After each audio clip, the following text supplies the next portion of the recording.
ఏదైతే ఆహ్, మొన్ననే చెప్పుకున్నాం.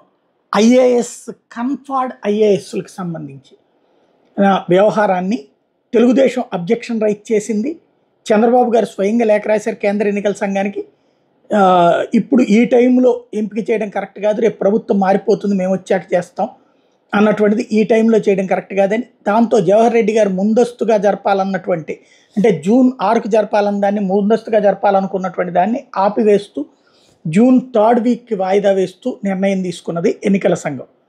అక్కడ తెలుగుదేశం కోరింది కాబట్టి. ఇప్పుడు వైఎస్ఆర్ కాంగ్రెస్ పార్టీ కోరింది కాబట్టి ఇస్తున్నారా? లేకపోతే డైరెక్ట్‌గానంటే జవహర్ రెడ్డి గారు కోరారు కేంద్ర ఎన్నికల సంఘాన్ని. ఏంటంటే చాలామందికి సంబంధించి పోలీస్ శాఖలో ఏఎస్ఐలుగా ఉన్నటువంటి వాళ్ళకి సబ్ ఇన్స్పెక్టర్ ప్రమోషన్‌లు ఆగున్నాయి. ఎన్నికలు అయిపోయినాయి కాబట్టి ఇప్పుడు అది చేస్తాం అన్నటువంటిది. దానికి ఎన్నికల కోడ్ అడ్డు రాకుండా చూడమని అడిగితే ఎన్నికల సంఘం తాజాగా లేఖ రాసింది. ఏదైతే ఎన్నికలకు సంబంధించి ఈ వ్యవహారంలో అభ్యంతరం లేదు.